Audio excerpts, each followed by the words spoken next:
You're having trouble sleeping again. That's okay. Of course I can. Of course. I did bring a little tray with some sleep items for you, as I thought you may want the same as last night. Okay. Yeah, I do have your favorite sleep tea and sparkling water as well. It's no problem. Would you like these poured now? Okay. I'll pour your sparkling water first.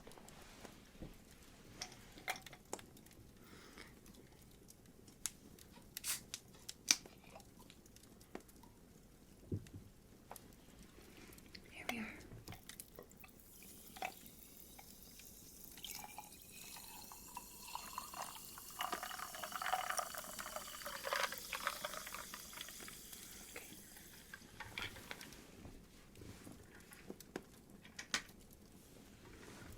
And how would you like this? Where would you like me to place this? Of course, I can do just that. Here, I'll sit it beside you there. Now for your cup of tea, I'm afraid we only have the pink china available at the minute. Is this okay? Yes, you've been sent for cleaning.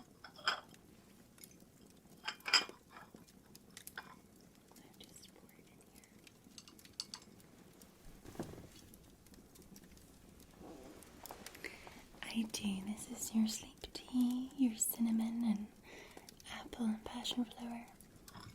Of course.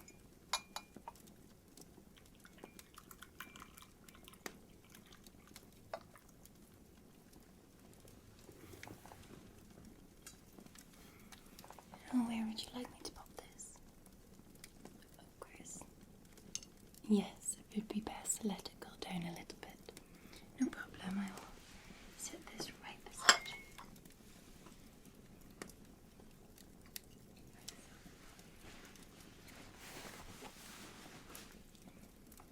Alright. Now, what would you like this evening to help you relax? Yes? I do, I have that. So we'll start with a little face massage. I do have your special honey cream that you like. I can get the roller for you. Yes, I was able to get the face mask that you requested, so that's okay. So we can do that. And I've got sleep sprays. I have a new one for you to try, and a special sleep balm. I also have fresh lavender for you. Of course, we can do the back tickling and the tot line game. That's no problem. And I will read you a bedtime story. Okay, that's no problem. Okay, just bear with me while I just get together your creams.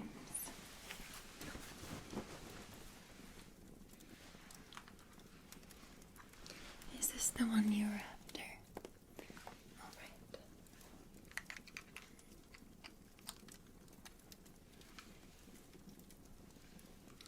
Has it been a long day for you?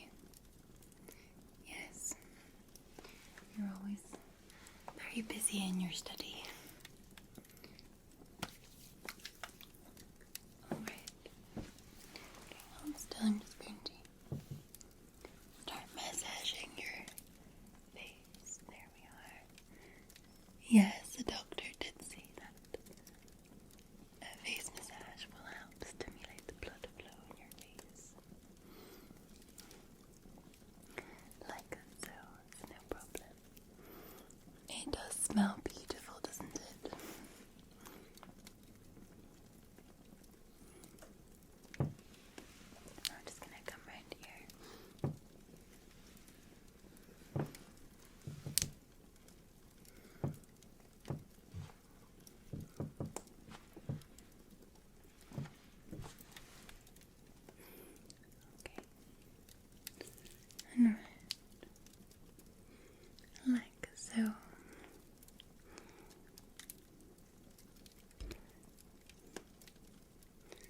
Are you feeling okay? Good. Let me know if you want the pressure harder or if you prefer softer pressure.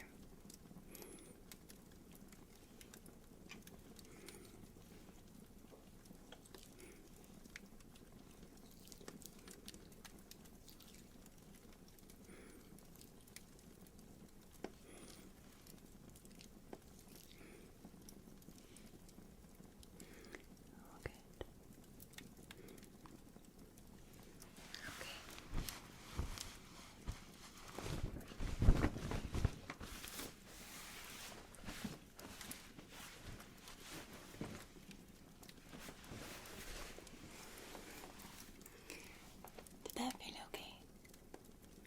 Of course, I'll pass you your water. Here you are.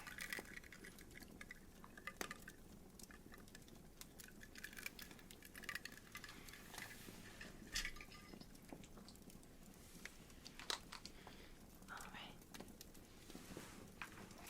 Yes, I have the wooden one as requested. And I can just roll out your face. Just to simulate that blood flow, that's no problem, okay? Just hold back for me, that's it. There you are.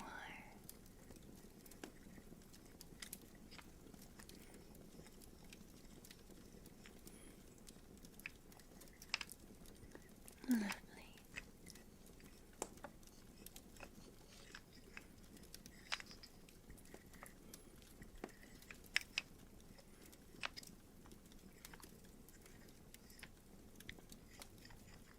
So we'll just keep rolling down this. Your right cheek here, okay? Just really try and get that blood flow like you were told to with the doctor. There. And then your left cheek. Like so. Right. And then under your chin. Like this.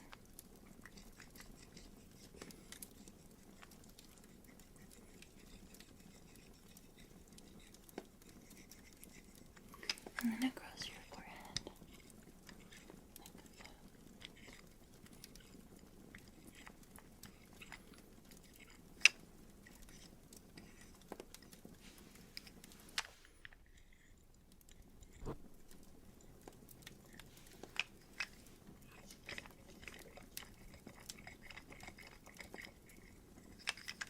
And all the way around your face.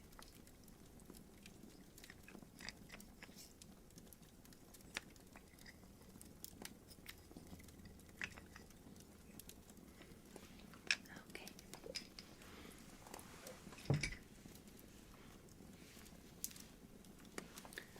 There.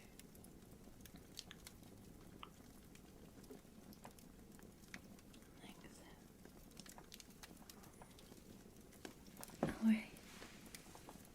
And for your mask that you requested, we were able to get the 24 karat gold. So this will help brighten your face and help you relax as well. Got natural 24 karat gold that makes the skin luminous and reduces the signs of aging. It also contains natural hyaluronic acid, creating a moisturizing film that preserves skin elasticity.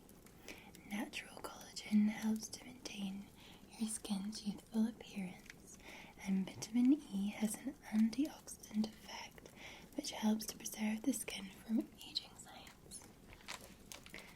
So we can put this on to help you relax while we do some of the other things as well.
to the upper portion, so we'll just pop that over like that and pat it down. There we are. Okay.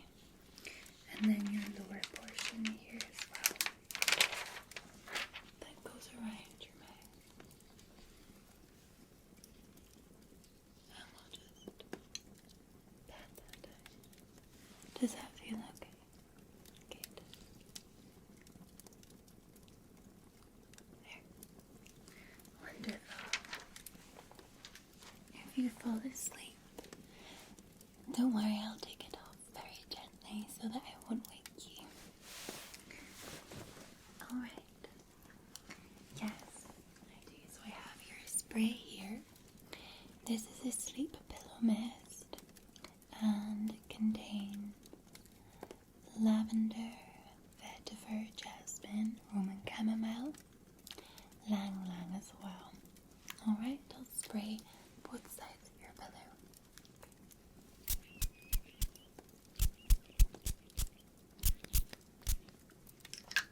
Alright, we'll just let the scent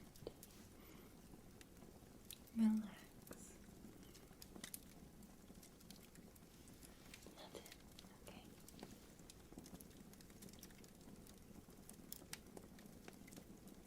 There you go. Just let it. Yes, it's just spread nicely, so that should be nice. And the other thing I have for you is a sleep balm. So we're going to put this on your temples, your neck, and your wrists, okay? So this has got lots of lovely oils like bergamot, ginger, lavender, beeswax, and it calms and soothes and relaxes the senses. And you just breathe nice and gently and deeply as well, okay? So just get yourself into a nice breathing pattern, and I'll apply it to your temples first. Start with this one on your left side. Just really massage that in, like so.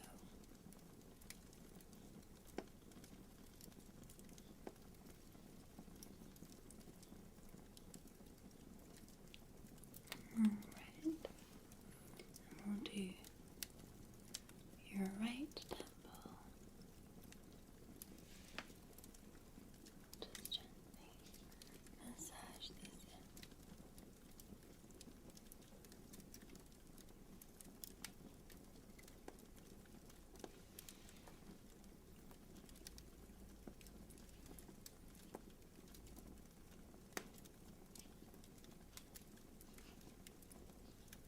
Okay, and then under your left neck, right where your lymph node is. Rub that in there. Under the right side.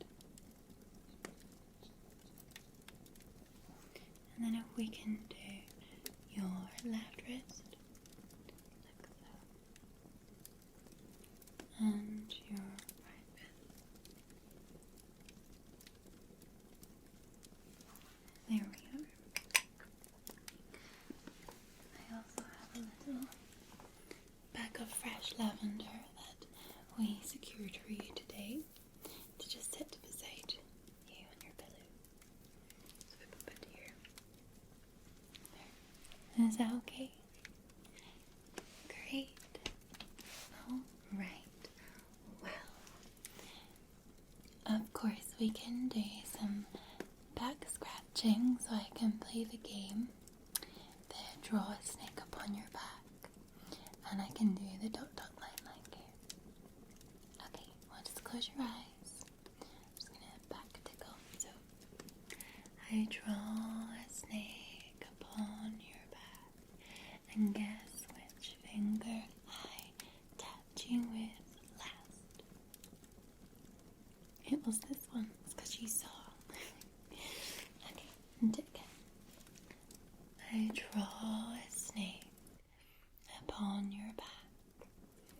Which finger did I tap you with last? It was this one. And again, I draw a snake upon your back. And guess which finger I tapped you with last? It was this one. Okay. Your favorite rhyme. Dot, dot, line, line. Spiders crawling up your spine. Tight squeeze, cool breeze. Crack an egg on your head, and now you've got the shiveries.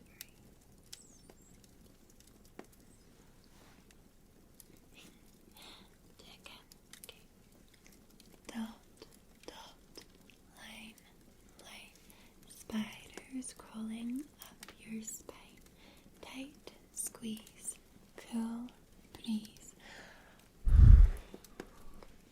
Crack an egg on your head, and now you've got the shivery.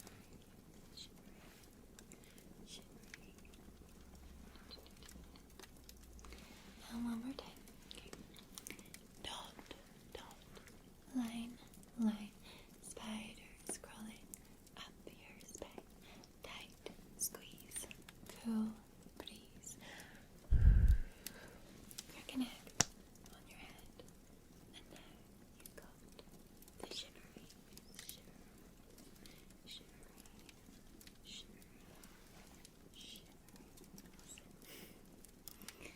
And there you go. Did you enjoy that? I can. Okay, so I'll draw a little picture. Actually, I'll write a word on your back and you need to guess what it is. Okay, are you ready?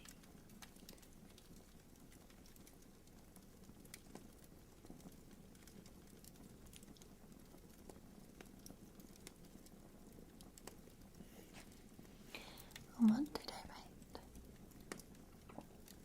I'll do it again for you.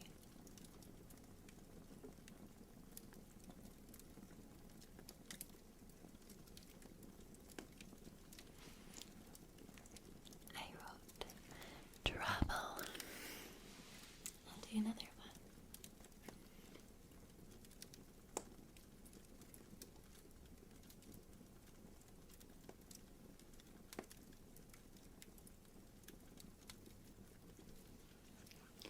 What did I write? I'll do it again.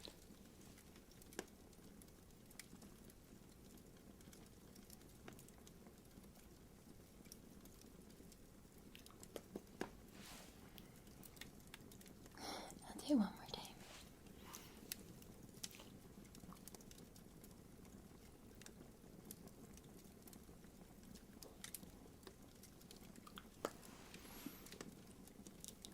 I wrote sunshine. Do you want one more word?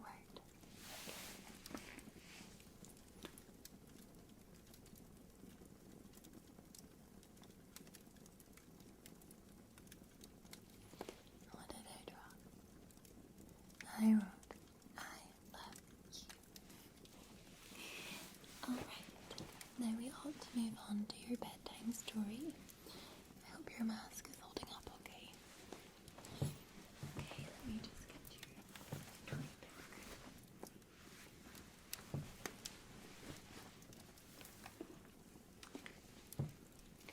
Yes, we are on to Kew Gardens this evening. Alright. Okay. Kew Gardens. Kew Gardens. From the oval-shaped flower bed, there rose perhaps 100 stalks, spreading into heart-shaped or tongue-shaped leaves, halfway up, and unfurling at the tip red or blue or yellow petals, marked with spots of colour, raised upon the surface. And from the red, blue, or yellow gloom of the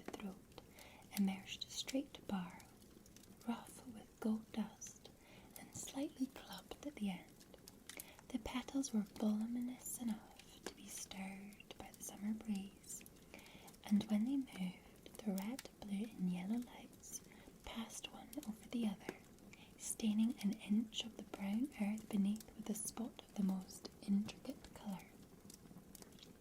The light fell either upon the smooth grey back of a pebble or the shell of a snail, with its brown circular veins, or falling into a raindrop.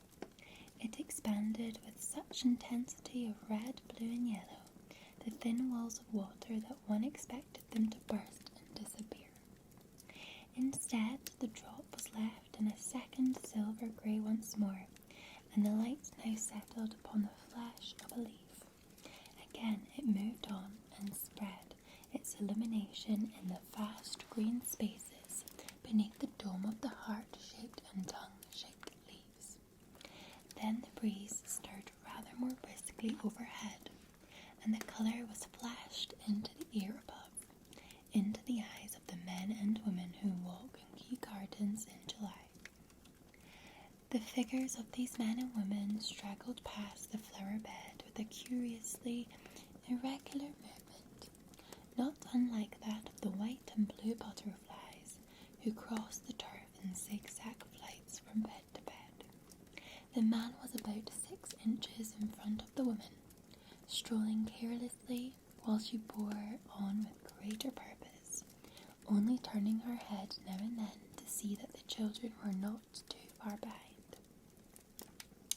The man kept this distance in front of the women purposely, though perhaps unconsciously, for he wished to go on with his thoughts.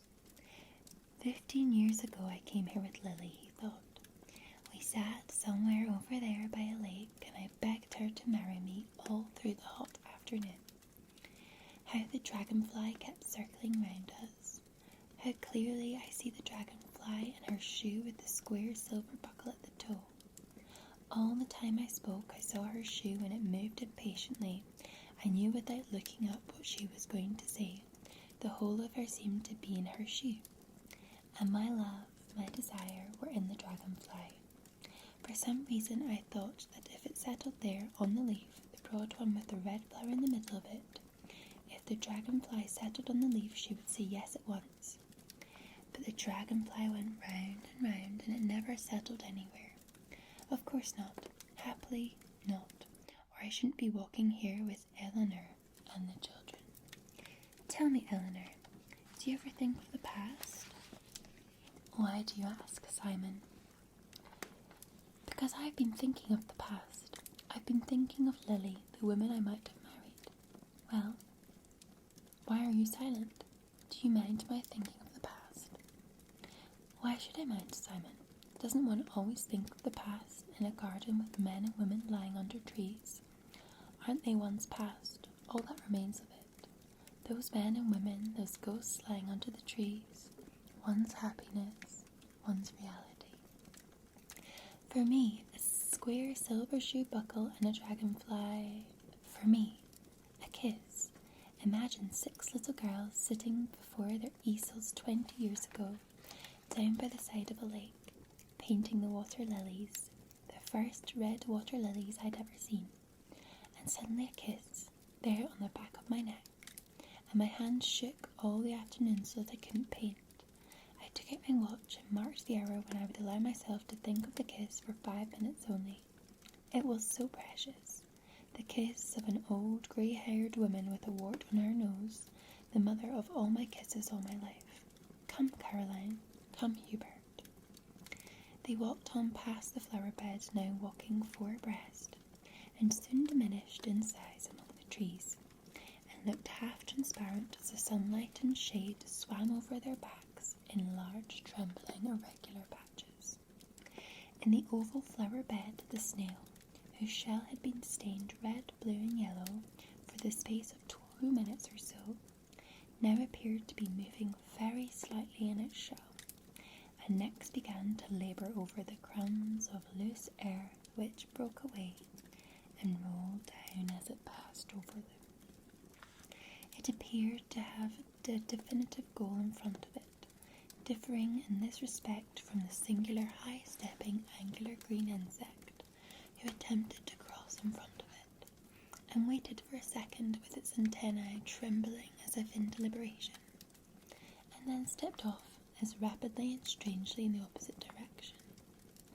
Brown cliffs with deep green lakes in the hollows, flat blade-like trees that waved from root to tip round boulders of grey stone, vast crumpled surfaces of thin crackling texture.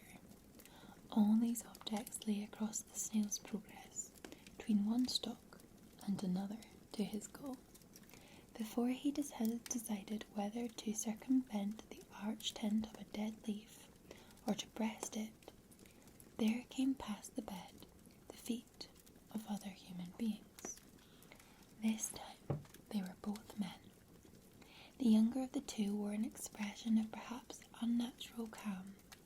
He raised his eyes and fixed them very steadily in front of him, while his companion spoke, and directly his companion had done speaking, he looked on the ground again, and sometimes opened his lips only after a long pause, and sometimes did not open them at all. The elder man had a curiously uneven and shaky method of walking, jerking his hand forward and throwing up his head abruptly, rather in the manner of an impatient carriage horse tired of waiting outside a house. But in the man these gestures were irresolute and pointless. He talked almost incessantly. He smiled to himself and again began to talk, as if the smile had been an answer. He was talking about spirits, the spirits of the dead, who, according to him, were even now telling him all sorts of odd things about their experience in heaven. Heaven was known to the ancients as Thessaly, William, and now with this war, the spirit matter was roaring between the hills like thunder. He paused, seemed to listen, smiled, jerked his head, and continued. You have a small electric battery and a piece of rubber to insulate the wire. Isolate, insulate. Well, we'll skip the details. No good going into details that wouldn't be understood. And in short, the little machine stands in any convenient position by the head of the bed, we will say, on a neat mahogany stand, all arrangements being properly fixed by workmen under my direction. The widow applies her ear and summons the spirit by saying as agreed, woman, widows, woman in black. Here he seemed to have caught sight of a woman's dress in the distance, which in the shade looked a purple-black. He took off his hat, placed his hand upon his heart, and hurried towards her, muttering and gesticulating feverishly. But William caught him by the sleeve and touched a flower with the tip of his walking stick in order to divert the old man's attention. After looking at it for a moment in some confusion, the man bent his ear to it and seemed to answer a voice speaking from it, for he began talking about the forests of Uruguay, which he had visited hundreds of years ago in company with the most beautiful young women in Europe. He could be heard murmuring about forests of Uruguay blanketed with the wax petals of tropical roses, nightingales, sea beaches, mermaids, and women drowned at sea, as he suffered himself to be moved on by William, upon whose face a look of stoical patience grew slowly deeper and deeper. Following his steps so closely as to be slightly puzzled by his gestures came two elderly women of middle-lower class, one stout and one ponderous, the other rosy-cheeked and nimble. Like most people of their station, they were frankly fascinated by any signs of eccentricity, betokening a disordered brain, especially in the well-to-do, but they were too far off to be certain whether the gestures were merely eccentric or genuinely mad. After they had scrutinized the old man's back in silence for a moment, and given each other a queer, sly look, they went on energetically piecing together their very complicated dialogue. Nell, Bert, Lot, says, Bill, Pa, he says, I says, she says, I says, I says. My Bert, says Bill, Grandad, the old man's sugar. Sugar, flour, kippers, greens, sugar, sugar, sugar. The ponderous woman looked through the pattern of falling words at the flower standing cool, firm, and upright in the earth with a curious expression. She saw them as a sleeper waking from a heavy sleep, sees a brass candlestick reflecting the light in an unfamiliar way, and closes his eyes and opens them, and seeing the brass candlestick again, finally starts broad awake and stares at the candlestick with all his powers. So the heavy woman came to a standstill opposite the oval-shaped flower bed and ceased even to pretend to listen to what the other woman was saying. She stood there letting the words fall over her, swaying the top part of her body slowly backwards and forwards, looking at the flowers. Then she suggested that they should find a seat and have their tea. The snail had now considered every possible method of reaching his goal without going round the dead leaf or climbing over it, let alone the effort needed for climbing a leaf. He was doubtful whether the thin texture which vibrated with such an alarming crackle when touched, even by the tip of his horns, would bear his weight. And this determined him finally to creep beneath it, for there was a point where the leaf curved high enough from the ground to admit him. He had just inserted his head in the opening and was taking stock of the high brown roof, and was getting used to the cool brown light when two other people came past outside on the turf. This time they were both young, a young man and a young woman. They were both in prime of youth, or even in that season which precedes the prime of youth, the season before the smooth pink folds of the flower have burst their gummy case, when the wings of the butterfly, though fully grown, are motionless in the sun. "Lucky it's Friday," he observed. "Why, do you believe in luck? They make you pay 6p on a Friday." "What's 6p anyway? Isn't it worth 6p? What's it? What do you mean by it?" "Oh, anything. I mean, you know what I mean." Long pauses came between each of these remarks. They were uttered in toneless and monotonous voices. The couple stood still on the edge of the flower bed, and together pressed the end of her parasol deep down in the soft earth. The action and the fact that his hand rested on the top of hers expressed their feelings in a strange way, as these short, insignificant words also express something. Words with short wings for their heavy body of meaning, inadequate to carry them far, and thus alighting awkwardly upon the very common objects that surrounded them, and were to their experienced touch so massive. But who knows, so they thought as they pressed the parasol to the earth, what precious pieces aren't concealed in them, or what slopes of ice don't shine in the sun on the other side. Who knows? Who's ever seen this before? Even when she wondered what sort of tea they gave Yuki, he felt that something loomed up behind her words and stood fast and solid behind them, and the mist very slowly rose and uncovered. Oh heavens, what were those shapes? Little white tables and waitresses who looked first at her and then at him, and there was a bill he would pay with a real 2-shilling piece. It was all real, he assured himself, fingering the coin in his pocket. Real to everyone except to him and to her. Even to him it began to seem real, and then, but it was too exciting to stand and think any longer. He pulled the parasol out of the earth with a jerk, and was impatient to find the place where people who had tea with other people, like other people. "Come along, Trissy, it's time we had our tea." "Wherever does one have one's tea?" she asked, with the oddest thrill of excitement in her voice, looking vaguely round and letting herself be drawn on down the grass path, trailing her parasol, turning her head this way and that way, forgetting her tea and wishing to go down there and then down there, remembering orchids and cranes among wildflowers, a Chinese pagoda and a crimson-crested bird.